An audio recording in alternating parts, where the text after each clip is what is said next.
Welcome to the intersection of technology, cybersecurity, and society. Welcome to ITSP Magazine. Knowledge is power, now more than ever.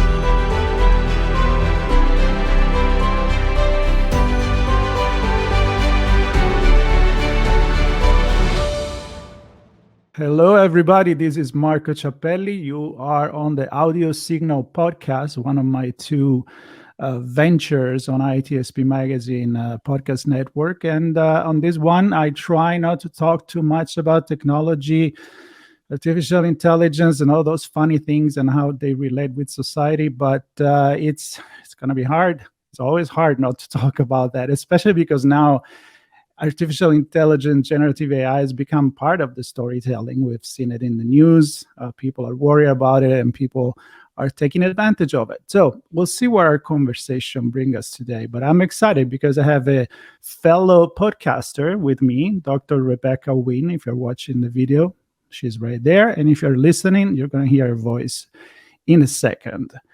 She has a podcast now on ITSP Magazine, and it's called the Soulful CXO. So we'll figure out what that is and what it means.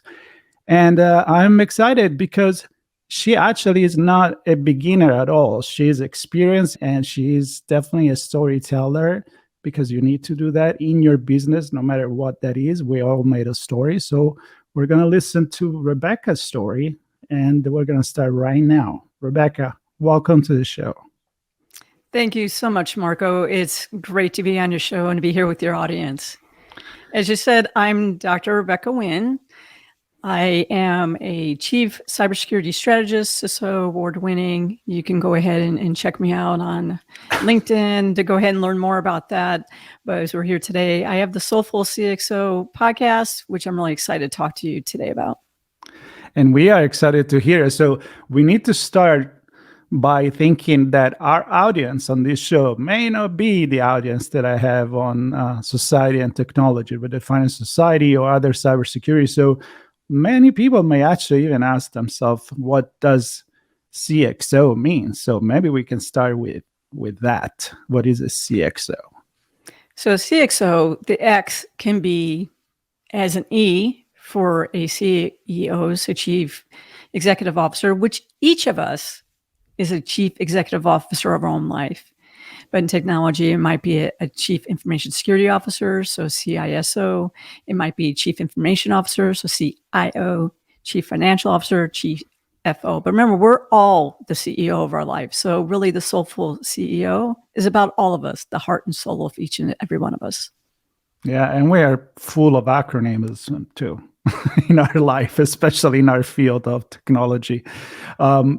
But one thing that is important, and then we dig it more deep into, the media of podcasting, which I often say it just comes from radio. It's just a digital version of it, and now everything is on the internet anyway. Even the fact we're doing the video right now, so there is different channel, different media.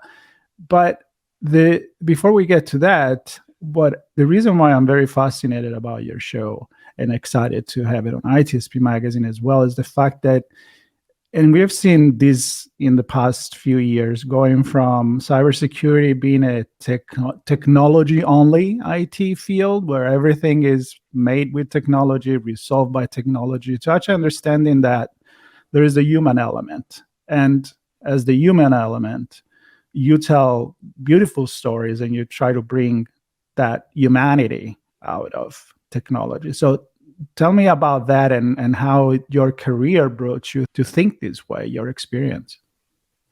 Well, I think actually life has brought me through that. I'm definitely one who has definitely been in the school of hard knocks. I tell people I have a flat forehead because I fall on my face enough. It's funny because people talk about, you have all these degrees. I would tell you, I earned every one of them with sweat and tears. If people had to read their book once, I had to read it probably 5 times, write notes, everything else. So one of the things I did is I saw that struggle. I saw a struggle where things weren't always easy.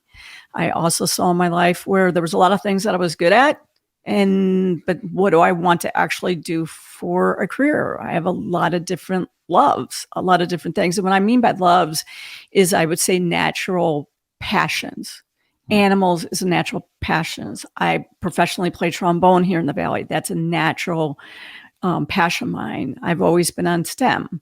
So science, technology, engineering, mathematics. But with that, I've always been one who's been, what's going on with you? No, you do not want to sit next to me in an airplane unless you want to go ahead and talk to me about stories. That's been natural for me. And it's been later in my career now, I think more when I started being on shows, being on podcasts, and being a panelist, where I thought they were really dry.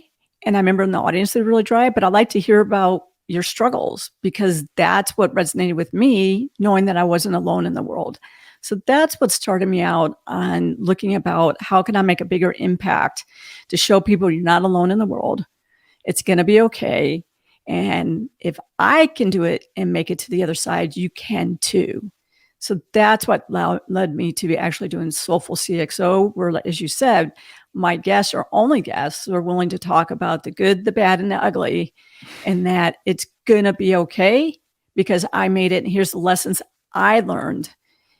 And through that, that's the way we do it. And I'll tell you, there was even a couple of shows back with Carolyn Wong where she announced on our show that she had been let go. You don't always hear leaders who omit that, yeah, they got laid off. I've been laid off as well too before, but you don't always hear us talk about that. So it's those real stories where it happened to us. You're not alone. Yep. And talking about that and welcoming the dogs to the show. Welcome to the show. I have mine. I'm just waiting for mine to start talking too.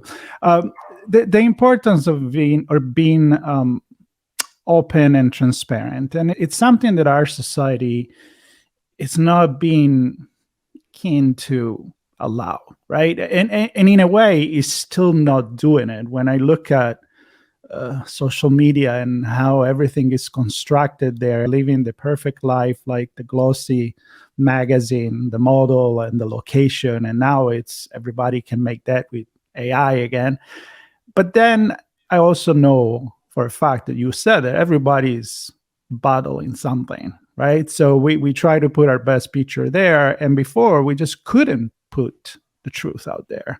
And now I feel things are changing. I think leaders are being more respected when they are not only more human, but more understanding. So is that easy for you to bring that out of people? You think like you're just, listening and they are happy to express themselves?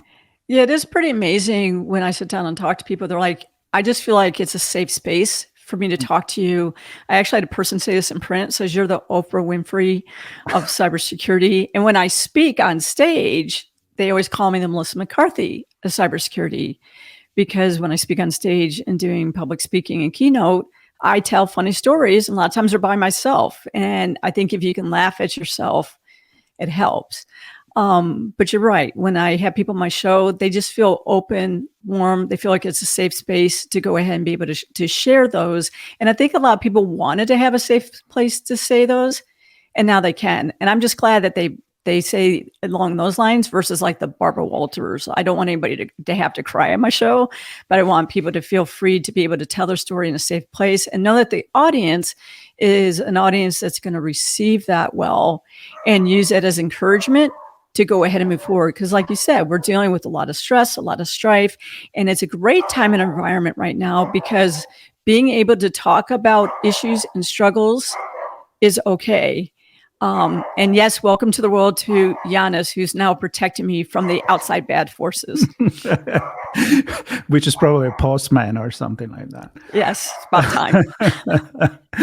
Oh, well, so it's kind of funny as it makes me think like you talk about a safe space, and then you actually, obviously it's not a studio of a psychologist or a psychiatric doctor where you can open up and there is something that it cannot be shared with the outside world. It's actually a safe space knowing that there is an audience out there, hundreds of people, if not thousands of people listening. So it makes me feel like we all have this need to share these stories, first of all, But I feel like the motivation often is that we need to tell stories so that maybe people can learn from our mistakes. And I like to assume that we are all inherently good, most of us. Nobody gets up in the morning and say, I'm going to be evil today, except for Dr. Evil, maybe. And maybe say, look, I've gone through this. You don't have to. Sometimes there's nothing we can do about it. But so sharing that with an audience and knowing that maybe even you make the difference in one person's life. For me, that's why I love to be that person, to have this conversation. So is that what motivates you as well? Yes, and I think there's been times too, even as me as a chief information security officer, where I've really been in a hostile environment, super toxic, was not good for my mental health, was not good for my physical health whatsoever. And being able to have mentors out there like Teresa Payton or Jim Roth to reach out there and like saying, hey, am I nuts here? What is going on?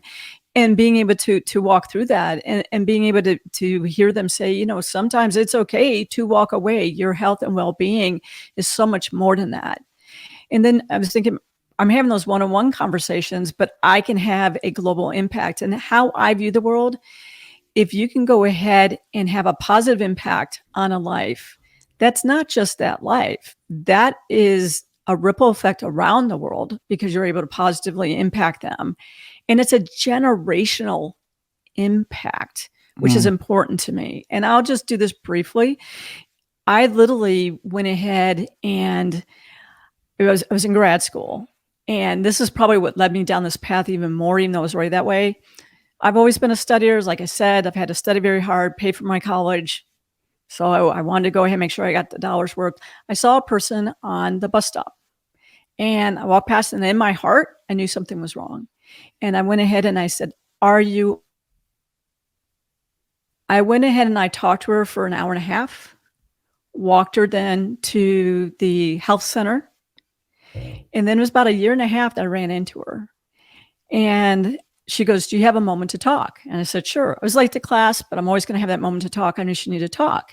She pulled me to the side and she goes, I was on my way to kill myself, but you took a moment to see me, to listen to me, and to help me get help. That's always resonated with me. And those type of stories have run into my life several times, just seeing that there was a strong need and listening to my heart. And please, if you're out there and you're in that situation, there are great help out there. So please go ahead and call the hotlines, things along those lines, and please go ahead and get help. But people need to be able to be seen, heard, and know that they're not alone. This is a journey we're all on, and no one out there has a perfect journey whatsoever. But a lot of people give you the appearance that they have a perfect journey. And that's why I have the type of guests that I have on to go ahead and say that, you know what, we don't have it perfect either. And we need encouragement. And we have people around us that encourage us. And we listen to podcasts like Rebecca's and others as well to get our encouragement out there. So those are the type of things that have actually, I think, also been in my journey to lead me where I am today. And then obviously to partner with people like you who can help me expand that audience even more. I think you said something that I really love, because I'm part of the mentor group, and we talk about lateral mentoring and also mentee that become the mentor. So it's a two-way, like you're the teacher and you are the student at the same time. And I think a lot of people tend to forget that when you go to a certain level, you become something with a C, CISO, CCO. Like you came from somewhere where you needed the mentorship. And you mentioned that in learning from each other. I don't think anybody was born to be a storyteller. Some people may be more comfortable than other in telling and listening story. But the importance of that and learning from that, I think it's important. How did you choose the podcasting form? Is it your background? I know you wrote books, so let's talk about that too. I mean, even if you write books that are not fiction, you're still telling story to explain something. What made you think about, podcasting? I can be good at that. Is it because you're speaker background, or you want to be a DJ? What's the story there? No, actually, Task Force 7 Radio. that's on Voice of America, they reached out to me to be on their show. They got taped, and I'd never done one before. I was nervous as heck. And I did that. And again, it was a conversation like this, reached a lot of people, it was all voice on that. And I'm like, this is really cool. And I was a guest several times on their show. And then I actually told them, I said, hey, I'd like to be able to maybe co-host a show just to kind of get my feet wet. It never worked out that way. But then I started doing Bright Talk shows where I was on panels. Then they gave me an opportunity to lead the panel. Then they gave me an opportunity to have their show. And then I was like, you know what? I should get over my own fear, uncertainty, and doubt and just give it a shot. And so that's why I went ahead and I did it. So I think part of that is when I talk on my show about our authentic self, and you hear Brene Brown and you hear Mel Robbins and people like that talk about too, but literally listening to your inner heart and where it's going to lead. Because one thing I find is that inner heart, that keeps coming back around louder and louder and louder until you can hear it. But the one thing I will tell people, and obviously you're a mentor of mine too in podcasting, is a lot of people will go ahead and say, like, oh, I'll just be a podcaster. It's a long journey. There is a lot of bumps and bruises that you go through. I wish I would have known a little bit, or I probably would have worn football pads a little bit more when I first started. But it is a journey. You learn every single day. Like I said, I have great guests. I learn from them all the time. I listen to my podcast probably more than anybody else because there's so many life lessons that I personally need to learn. And I think it's interesting that every time I book a guest, I go, wow, those are so many great points that I need to personally adapt into my life. So I learn probably more than anybody else out there from my own podcast on my, self-discovery journey. I love that. And let's talk about too. We mentioned that at the beginning about being, yourself as much as you can. And I feel like you are that kind of person. I mean, I know you outside of this conversation, so it's easy to even ask questions because I kind of know already something about you. But the importance, even for what we do on this side, I feel like there are some people. Sometimes they come to me and they say, well, I want to start a podcast and I want to be this person, this podcaster. I want to have that kind of show. And I'm like, that's probably not the best way to start. Like, who do you want to be? So the importance of being yourself, I couldn't be anyone else. And I know I'm not the perfect podcaster, but it's me. And some people may like me, some people not, with my Italian accent here and there. How do you feel about that? About you, about the other podcaster that you hear, and about the guest? Do you ever feel like guests are not really being themselves? Well, I tell you that I've had guests on, and certain guests I did go ahead and do a prep show with, just because I've read a lot of the works, I've seen them and stuff like that, but maybe we didn't have a face-to-face. And for me, I think it's important that we have a face-to-face before I sit down and have a chat. And we had this great chat, and then I'm having them on the show, and I'm like, who showed up? I could tell that whole veil, and it's like, I have my life together, and I have the perfect website, and I have the perfect job, and I did it.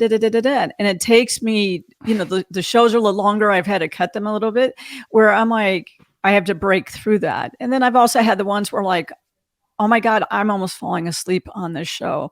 So the one thing I've learned in those lessons is there's certain people that their books are really great. Maybe their tidbits are really great, but to try and have them on a show for a half hour, 45 minutes, not the right platform. Maybe to go ahead and add them with 4 or 5 different speakers where you're going ahead and doing 3-minute snippets of them together. But those are the kind of lessons I learned that way about people. And when you talk about like myself, like I like Brene Brown. I love her stories, like she talk. I don't like everything that she does, but that style, that's how I talk. When I look at maybe Mel Robbins and people like that, their inspirations, I like the short versions of that, not the 2-hour versions. So when you talk about what are the type of things that they talk about that resonates with me, that's what I look like. I am a unique human being, and I literally can only be the best Rebecca I possibly can be. I've had enough issues in my life trying to get over, trying to be what everybody else wants me to be. And every time I have struggles in my life, when I actually do a root cause analysis, sometimes I have to go ahead and seek professional help to work that out. is because I'm literally trying to be someone else's version of me. And that's the one thing we talk about on the show consistently with the leaders, that we've all had to work through that. And when I talk again, you are a leader of your life, you're the CEO of your life. So the show is for everybody. But every one of us had to work through trying to be the best version of someone else's version of us. That's a common theme too. So if you are struggling with that, you're not the only one, but you can listen to the show and get some great tidbits. And it's when you look to a lot of these powerful speakers out there that you look for inspiration and stuff like that, even Oprah, they've had to work through that too. So I think that's interesting that that's a commonality with a lot of people, but it's interesting. We're the ones who will talk about it. We're the ones who will write about it. So that's why I think we also resonate with each other, because we've been on the journey, we're open with that journey, and we're still on that journey, because you never get over that journey. You just go ahead and move on to another level of the journey. Yeah, that's true. I really try to edit my own podcast, listen to myself. Sometimes it's painful. I heard a story about actors that don't want to watch their own movies because they'd rather do the performance and move on. But I think you can improve by doing that. And maybe you're not going to be perfect, because then you become the other person that is not you, right? But you're done about 36 podcasts, at least for your Soulful CXO show. And by the time we put this up, I'm sure there'll be another one or two out there. Have you changed something in terms of the storytelling, either your technique to ask question, or kind of question that you're asking, or even the kind of guest that you are envisioning for the future to have the story mature and grow or go in a different direction? Well, there's a couple things. One, I get excited about the conversation as well, and I naturally speak fast. So it's trying to slow down my speech. Two, it makes it easier if someone does have to edit. I have a tendency to ask compound questions. So being careful of the compound questions, I still do it, but I'll try and do it only to 2 questions, where I do more like 2 different sides of the coin, the heads, and then also you can talk about the tails. So I try to only leave it to 2. The other thing is when I'm listening and I come back, a lot of times I'm like, no, but I'm like, oh, like, no. But that doesn't come across that way. If someone's listening, it sounds like I'm disagreeing, and I'm not disagreeing. I'm actually like I know. And so there's a couple of things like that I pick up very quickly that I'm trying to correct. It's easier to get away from that on stage, because you can do that with body and mannerisms and facial expressions. But when you are listening only on a platform that's audio, it doesn't come across. If they look at the video, they can see that. So those are kind of a couple lessons that I've learned. And I guess one of the things on the guest, there's some of them is like, please strap yourself to the chair. You bopping back and forth and ants in the pants. One doesn't go over well with audio, because your audio is going in and out. And no one can watch you because they're going to need, something for vertigo. So a motion sickness tablet to actually watch you. So those are a couple of things that I watch on guests that way. And just when you say future guests, I really look a lot on LinkedIn and how people are posting and things along those lines. So, because people will give me guests, but if they're not writing about it, speaking about it, I don't listen to them on other podcasts and other shows speaking that way, I won't have them on my show, because it's about heart and soul and leadership and core values and things like that. And it's just not going to resonate with my audience. They might be perfect for another audience or another show. They're just not going to be perfect for Soulful CXO. Yeah, makes sense. Although I have to say, I've been very surprised by some people coming on the show, given these are professor, maybe academic, that they know how to talk, but they're like, oh, this is my first podcast. And I'm like, oh, shit. And then, it's not that I'm interviewing anyone, but then I'm like, wow, you're natural. Some other that maybe I had experience, it's like, oh, I'm pulling teeth here. And so you never know. But I like the idea that you filter and have a really good selection for your guest. Do you ever get tempted to tell different stories? Like, oh my God, I kind of like me. I have like 2 shows, so one doesn't have anything to do with the other because I just need to tell more stories. Yes, I would tell you that one of the things I did a show on myself, not really a show on myself, but what I did when I look at the holiday season, I went ahead and I did, it's like 17 minutes. It's on audio, but it's a story of a famous woman spy during the Revolutionary War. And I released that on July 4th. So you can go back and listen to that. So there's stories like that I really like that are like, oh, that's kind of cool. So it's like almost like the History Channel when you're like, and here's, or like Paul Harvey, maybe people won't know who he is, but like the other side of the story. And then I do have one where like book reviews that I said, that's a sideshow I'd like to do at some point in time where, some of these really cool books are out there that are at least cool to me. They're 3, 5, or 7 minute, kind of like these really cool recaps of these books that you can go ahead and hear. That's another one that I'd like to do in the future, whether it's even like Soulful CXO, book review or something like that. I won't name book review. That'd be too boring. And have those released like on every Thursday. That show. Yeah, very cool. I feel like when people love to tell a story, they also like to listen to those. Like I'm addicted to Audible, and as much as I love reading, it's easier to listen, and I can pay attention even if I'm walking the dogs. But you capture certain things in a different way. I mean, your senses are used differently than when you're reading in a room where there is no noise. If you're moving around, it's hard to pay attention. So I think you need to do a little bit more of a hard job to, like you say, talk slower and maybe take pauses and do all those things. Talking about this technique, I know that a lot of people in the audience are thinking right now, I want to start a podcast. So a couple of tips of someone that maybe want to start a podcast. Do they need to focus on the tech, on the stories, on the guest, on the promotion? What tips would you give?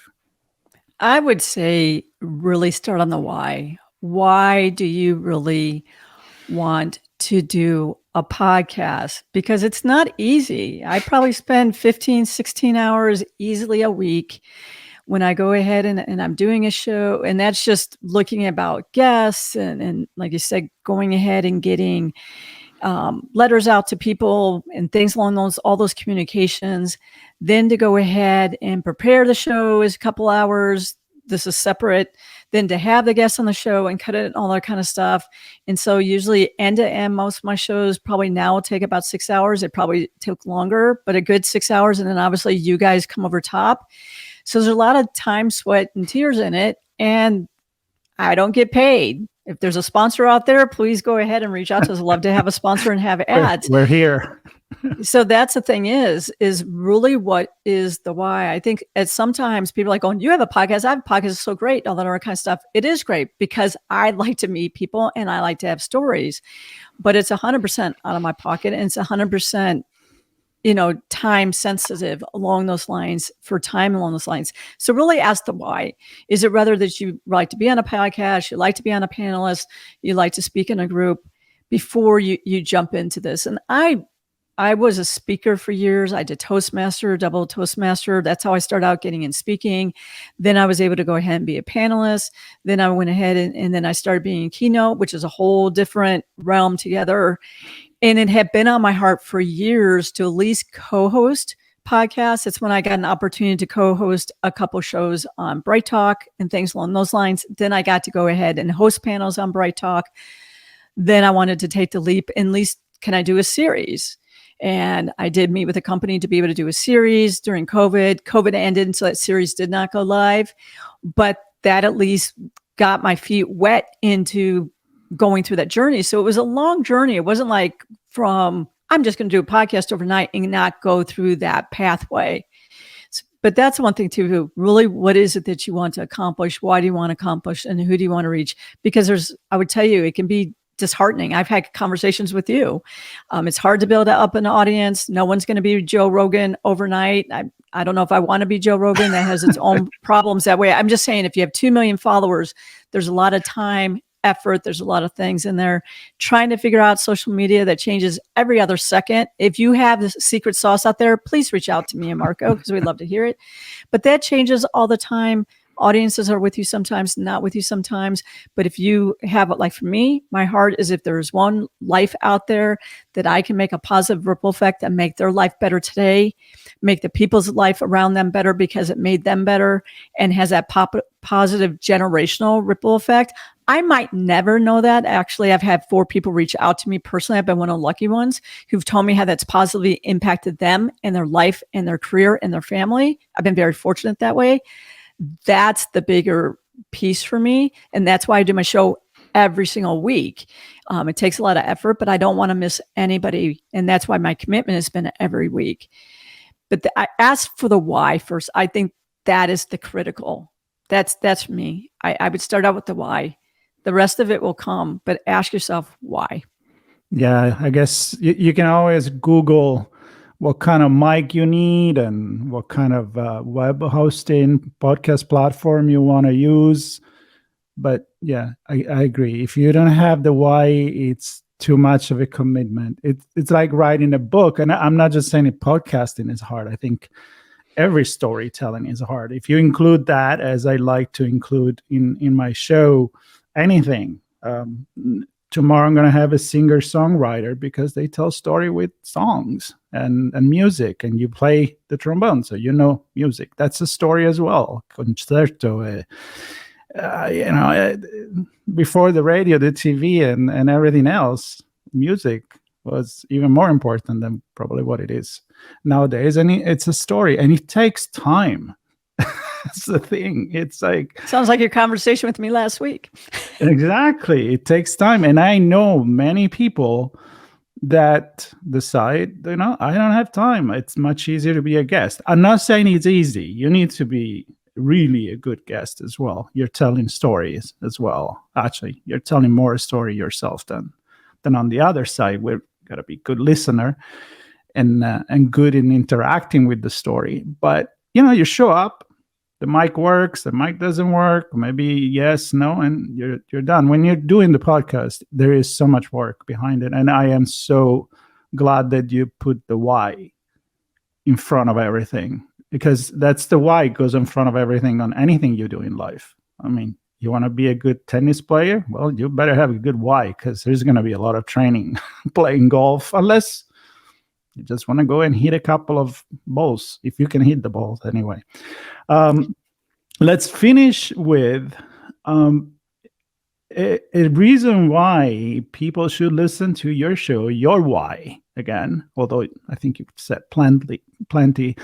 And if you're looking for some particular kind of guest, it's your 2 minutes for your teaser that I gladly give to you, and then we'll close. Yeah, Soulful CXO is always about learning from thought leaders in their field, as well as book writers.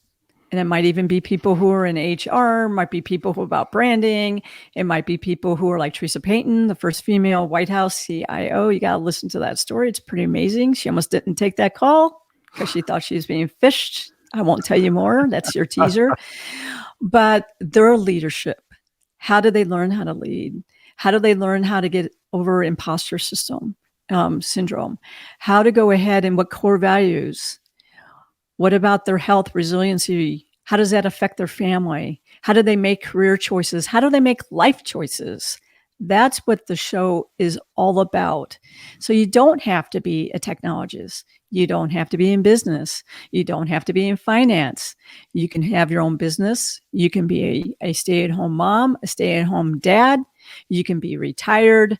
You can go ahead and be in high school. You can be in college. If you're on this journey, which we all are, and you want to be the best CEO of your life, and you want to come from a core values perspective that you're going to be a positive ripple effect in the world, these are your people.